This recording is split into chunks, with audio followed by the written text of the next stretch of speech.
ಈ ತಡೆ ಆಗಿರ್ಬೋದು, ಮಂತ್ರ ಆಗಿರ್ಬೋದು, ಯಾವುದೇ ಒಂದು ತಡೆ ಮಂತ್ರ ಅನ್ನೋದು ಏನಿದೆ ಅದೆಲ್ಲ ಹೇಗೆ ಅಂತಂದರೆ ಕ್ಷಣಿಕ.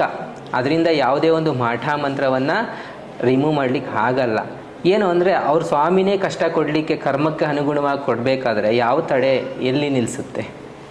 ಯಾವ ತಡೆಯೂ ಕೂಡ ನಿಲ್ಲಿಸಲ್ಲ.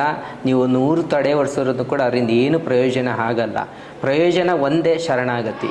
ಶನಿದೇವನಿಗೆ ಯಾರು ಶರಣ ಆಗ್ತಾರೋ ಅವರಿಗೆ ಎಂಥ ಅಘೋರವಾದಂಥ ಕಷ್ಟಗಳಿರ್ಬೋದು, ಸಮಸ್ಯೆಗಳಿರ್ಬೋದು, ಆರೋಗ್ಯ ಸಮಸ್ಯೆ ಆಗಿರ್ಬೋದು, ಆರ್ಥಿಕ ಸಮಸ್ಯೆ ಆಗಿರ್ಬೋದು, ಏನೇ ಸಮಸ್ಯೆ ಇದ್ರೂ ಕೂಡ ಅವರು ಎಲ್ಲ ರೀತಿಯಲ್ಲಿ ಬರ್ತಕ್ಕಂಥ ಅಡೆತಡೆಗಳು ಎಲ್ಲವನ್ನು ಕೂಡ ಅವರು ನಿವಾರಣೆ ಮಾಡ್ತಕ್ಕಂಥ ಶಕ್ತಿ ಯಾರಿಗಾರು ಇದ್ದರೆ ಅದು ಶನಿದೇವರಿಗೆ ಒಬ್ಬರಿಗೆ. ನಾವು ಒಂದಿಷ್ಟು ಸಂಪಾದನೆ ಮಾಡಿರ್ತೀವಿ ಅಂತಂದರೆ ಅದರಲ್ಲಿ 10ನೇ 1 ಭಾಗವನ್ನು ದಾನ ಧರ್ಮ ಮಾಡ್ತಾ ಬರಬೇಕು.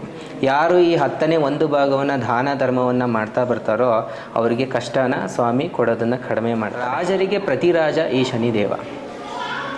ರಾಜರಿಗೆ ಪ್ರತಿರಾಜ. ಇಲ್ಲಿ ಅವನ ಮುಂದೆ ಯಾರು ಕೂಡ ಇಲ್ಲ.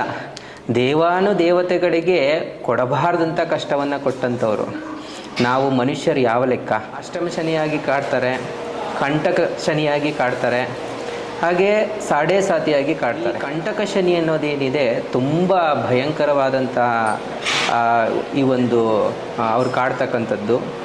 ಯಾಕೆ ಅಂತಂದರೆ ಕಂಟಕ ಅಂತಂದರೆ ಆಪತ್ತನ್ನು ತಂದು ಒದಗಿಸ್ತಕ್ಕಂಥದ್ದು. ಅದು ಹೇಗೆ ಅಂತಂದರೆ ನಾವು ಊಹೆನೇ ಮಾಡ್ಕೊಳ್ಳೋಕ್ಕಾಗಲ್ಲ. ನಮ್ಮ ಕರ್ಮ ಅನ್ನೋದು ಜಾಸ್ತಿ ಆದಾಗ ಅದು ತುಂಬಾ ಮಿತಿ ಮೀರಿದಾಗ ಅವರು ಕಂಟಕವನ್ನು ತಂದು ಒದಗಿಸ್ತಕ್ಕಂಥದ್ದು ತುಂಬ ವಿಶೇಷ. ಈಶ್ವರನಿಗೆ ಎಳ್ಳು ಬತ್ತಿ ಅಂದರೆ ತುಂಬ ಪ್ರಿಯ. ಅದರಿಂದ ಎಳ್ಳು ಬತ್ತಿಯಿಂದ ನಮ್ಮ ಕರ್ಮಗಳು ಕೂಡ ತನಗೆ ತಾನೇ ಕಳೀತಾ ಬರುತ್ತೆ.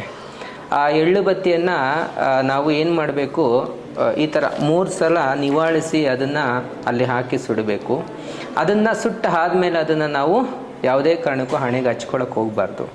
ಕೆಲವೊಬ್ರು ಏನು ಮಾಡ್ತಾರೆ, ಅದನ್ನು ಹಣೆಗೂ ಕೂಡ ಹಚ್ಕೊಳ್ತಾರೆ. ಆ ಥರ ಹಚ್ಕೊಳ್ಳೋಕೆ ಹೋಗಬಾರ್ದು. ಅದು ಏನು ಅಂತ ಅಂದರೆ ಅದು ನಮ್ಮ ಕರ್ಮವನ್ನು, ನಮ್ಮಲ್ಲಿರ್ತಕ್ಕಂಥ ಏನು ಈ ಒಂದು ಕೆಟ್ಟ ಅಂಶ ಅಂತ ಏನು ಹೇಳ್ತೀವಿ ಅದನ್ನು ಸುಡ್ತಕ್ಕಂಥದ್ದು.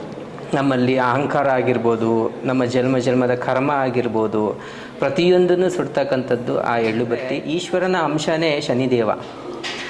ಹಾಗೆ ಈ ಶನೇಶ್ವರನ ಅಂಶ ಯಾರಲ್ಲಿ ಇರ್ತಾಯಿತ್ತೋ ಅವ್ರು ಯಾರಿಗೂ ಕೂಡ ಭಯ ಪಡಲ್ಲ, ಹೆದರೋದು ಇಲ್ಲ. ಈಗ ಪ್ರಧಾನಮಂತ್ರಿ ಆಗಿರ್ಬೋದು, ಮುಖ್ಯಮಂತ್ರಿ ಆಗಿರ್ಬೋದು, ಯಾರಾದರೂ ಆಗಿರ್ಬೋದು, ಅವರ ಒಂದು ಅಂಶ ಇದ್ರೇ ಅವರು ಆ ಒಂದು ಸ್ಥಾನದಲ್ಲಿ ಇರ್ತಕ್ಕಂಥ. ಬಾಲಕನಾಗಿರ್ತಕ್ಕಂಥ ಭೈರವನ ಮುಂದೆ ಯಾವ ಒಂದು ಮಾಠ ಮಂತ್ರ ತಂತ್ರ ಪ್ರಯೋಗ ಯಾವುದೂ ಕೂಡ ನಡೆಯಲ್ಲ.